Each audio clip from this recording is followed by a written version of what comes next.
Hi students, welcome to Bhaskar's biology.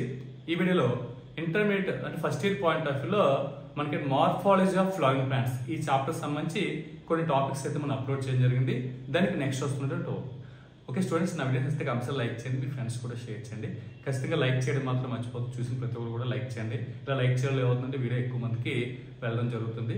So అదేవిధంగా మనకి అంటే ఈ బెల్ ఐకాన్లో సబ్స్క్రైబ్ చేసుకున్న ప్రతి ఒక్కరు కూడా బెల్ ఐకాన్లో ఆల్ ఆఫ్ యాక్టివేట్ చేసుకుంటే నేను చేసిన ప్రతి వీడియో కూడా మీకు నోటిఫికేషన్ రావడం జరుగుతుంది. అయితే ఈ వీడియోలో మనం డిస్కస్ చేయబోయే టాపిక్ ఏంటంటే స్ట్రక్చర్ ఆఫ్ మోనోకాటిలిడనస్ సీడ్స్. అలాగే డైకాట్ సీడ్స్ సంబంధించి మన వీడియో చేయడం జరిగింది. ఇప్పుడు మనకి మోనోకాట్ లో ఉన్నటువంటి సీడ్ తాలూకు స్ట్రక్చర్ ఏంటంటే చూద్దాం. సో ఈ స్ట్రక్చర్ లో మనం ఫస్ట్ చూడండి, generally monocotyledonous seeds are endospermic. So maximum చాలా వరకు ఈ మోనోకాటిలిడనస్ సీడ్స్ లో ఎండోస్పెర్మ్ అనేది ఉండడం జరుగుతుంది, కాబట్టి ఎండోస్పెర్మిక్ అని చెప్తున్నాం.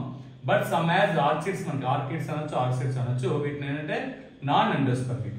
అంటే మనకి మోనోకాట్స్ లో ఏవైనా సరే నాన్ ఎండోస్పెర్మిక్ సీడ్స్ ఉన్నాయి. దానికి ఎగ్జాంపుల్ ఏంటంటే ఈ ఆర్కిడ్స్ చెప్పుకోవడం జరుగుతుంది, లేదా ఆర్చిడ్స్ అంటాం. సో ఇవి ఎగ్జాంపుల్. ఇది ఇంపార్టెంట్ పాయింట్. ఇది అంటే నాన్ మోనోకాట్ లో నాన్ ఎండోస్పెర్మిక్ సీడ్స్ కి ఎగ్జాంపుల్ ఏంటంటే ఆర్కిడ్స్ అని చెప్పొచ్చు.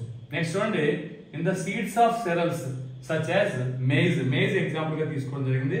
సో మేజ్ లో మనకి ఏమవుతుందంటే ఇక్కడ కూడా డయాగ్రామ్ కూడా ఇవ్వడం జరిగింది. డయాగ్రామ్ మీరు ఒకసారి డయాగ్రామ్ ముందు మనం చెప్పుకుంటే ఇంకా నెక్స్ట్ మీకు మ్యాటర్ ఉంది, ఇబ్బంది ఉండదు.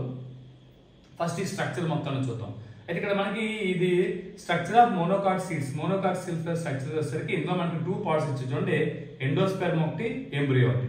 సో ఈ మిడిల్ లో ఉన్న దీని మొత్తాన్ని ఎంబ్రియో అన్నారు, ఈ చుట్టూ ఉన్నదాన్ని మనం ఎండోస్పెర్మ్ అని చెప్పడం జరుగుతుంది. దాన్ని ఇక్కడ మనకి ఎలా చేసి చూపించండి, ఇది మనకి ఎండోస్పెర్మ్. ఈ మధ్యలోని పార్ట్ మొత్తాన్ని మనం అంటే ఎండోస్పెర్మ్ అంటాము. అలాగే దీన్ని మొత్తాన్ని మనం ఏంటంటే ఎంబ్రియో అని చెప్పడం జరుగుతుంది. సో ఇది ఎంబ్రియో, ఇది ఎండోస్పెర్మ్. ఇలా మనకి టూ పార్ట్స్ గా డివైడ్ అవడం జరుగుతుంది. సో ఈ ఎండోస్పెర్మ్ ఎంబ్రియో అనేసరికి ఎండోస్పెర్మ్ ఎంబ్రియోని డివైడ్ చేస్తూ మన చుట్టూ ఉన్న లేయర్ మనం ఏంటంటే ఎల్యూరాన్ లేయర్ అని చెప్పడం జరుగుతుంది. అలాగే మనకి సీడ్ కోట్, ఫ్రూట్ వాల్ రెండు కలిసిపోతాయి. సో ఇక్కడ మనకి మిడిల్ బాటమ్ లో ఉందని మనం అంటే ఏదైతే మనం ఫ్రూట్ వాల్ అంటే సీడ్ కోట్ అనుకుంటాము. సో ఈ సీడ్ కోట్ ఏమవుతుందంటే ఫ్రూట్ వాల్ రెండు కూడా ఫ్యూజ్ అవుతాయి ఇందులో. సో రెండు కలిసిపోయి ఉంటాయి. కలిసిపోయి దాని కింద మనకి ఏంటంటే ఎల్యూరాన్ లేయర్ అనేది ఉండడం జరుగుతుంది. నెక్స్ట్ వచ్చేసరికి అంటే ఈ మధ్యలో దాన్ని మొత్తాన్ని మనం ఎంబ్రియో అంటాం. ఎంబ్రియోలో ఉన్నటువంటి మెయిన్ పార్ట్స్ ఏంటంటే రాడికల్ ఒకటి, ప్లూమ్యూల్ ఒకటి. సో రాడికల్ నుంచి రూట్ సిస్టమ్ ఫామ్ అవుతుంది, ప్లూమ్యూల్ నుంచి మనకి షూట్ సిస్టమ్ ఫామ్ అవుతుంది. అలాగే రాడికల్ ఎన్క్లోజ్ చేస్తూ ఉన్నటువంటి కవర్ చేస్తూ ఉన్నటువంటి ఈ పార్ట్ మొత్తాన్ని మనం అంటే కోలియోరైజా అని చెప్పడం జరుగుతుంది.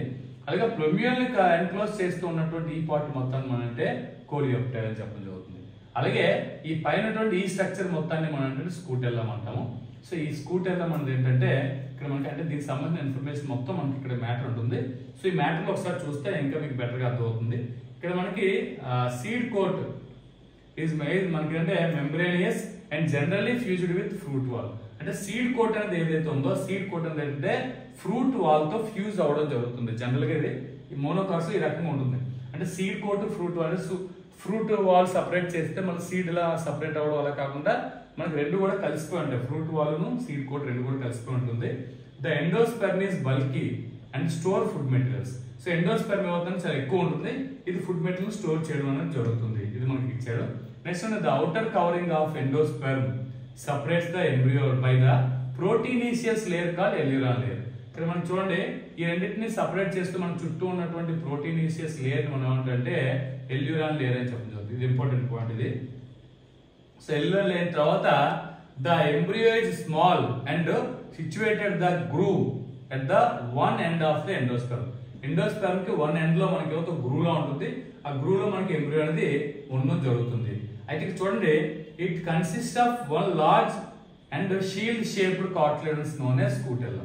సో ఇక్కడ మనకు ఉన్నటువంటి ఈ కార్టిలేజ్ మనం ఏమంటారంటే ఈ కార్టిలేజ్ పార్ట్ మనం స్కూటెల్లం అని చెప్తాం. అంటే స్కూటెల్లం అంటే ఇక్కడ ఒక రకంగా కార్టిలేజ్ సింగిల్ కార్టిలేజ్ ఉంటుంది. అంటే మోనోకాట్ కాబట్టి సింగిల్ కార్టిలేజ్ తో ఇది ఫామ్ అవడం జరుగుతుంది. కాబట్టి సింగిల్ కార్టిలేజ్ మనం ఏమంటే స్కూటెల్లం అని చెప్తాం. ఇది ఇంపార్టెంట్ పాయింట్ ఇది.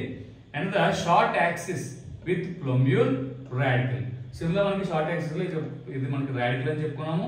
అలాగే పైన దీన్ని మనం అంటే ప్లూమ్యూల్ అని చెప్పడం జరుగుతుంది. మనకి టూ పార్ట్స్ కింద ఉండడం జరుగుతుంది. రాడికల్ నుంచి రూట్ సిస్టమ్ వస్తుంది, ప్లూమ్యూల్ నుంచి మనకి షూట్ సిస్టమ్ అనేది ఫామ్ అవడం జరుగుతుంది. ద ప్లూమ్యూల్ అండ్ రాడికల్ ఇక్కడ చూడండి are enclosed in sheaths which are called coleoptile ఒకటి, అలాగే కోలియోరైజా ఒకటి. ఈ రెండు కూడా ఇవి కవర్ చేయడం జరుగుతుంది, రెస్పెక్ట్ అని చూడడం జరిగింది. సో దీంతో మనకి ఏంటంటే మార్ఫాలజీ ఆఫ్ ఫ్లవరింగ్ ప్లాంట్స్ లో రూట్, అదేవిధంగా రూట్ తర్వాత స్టెమ్, స్టెమ్ తర్వాత లీఫ్, లీఫ్ తర్వాత ఇన్ఫ్లోరెసెన్స్, ఇన్ఫ్లోరెసెన్స్ తర్వాత మనకి ఫ్లవర్. సో ఫ్లవర్లో మనకి కేలిక్స్, కొరోలా, ఆండ్రీషియం, గైనీషియం అయిపోయింది. దాని తర్వాత ఫ్రూట్కి వచ్చాం. సో ఫ్రూట్లో మనకి డ్రూప్ని ఎగ్జాంపుల్గా తీసుకుని ఫ్రూట్ని మనం ఎక్స్ప్లెయిన్ చేయడం జరిగింది. దాని తర్వాత సీడ్, సీడ్లో డైకాట్ సీడ్, అలాగే మనకి మోనోకాట్ సీడ్స్. దీంతో మార్ఫాలజీ అనేది మనకి మ్యాక్సిమం కంప్లీట్ అవ్వడం జరిగింది. దీని తర్వాత టాక్సానమీ ఆఫ్ యాంజియోస్పెర్మ్స్ అనే లెసన్ ఈ మార్ఫాలజీ ఇన్బుల్ట్ అవ్వడం జరుగుతుంది. సో దానికి సంబంధించిన ఇన్ఫర్మేషన్ ఏంటంటే మనం నెక్స్ట్ చూద్దాం. ఈ వీడియో మీకు ఎంతకంత హెల్ప్ అవుతుంది వస్తే లైక్ చేయండి, షేర్ చేయండి, నా ఛానల్ సబ్స్క్రైబ్ చేసుకోండి. Thanks for watching. Thank you very much.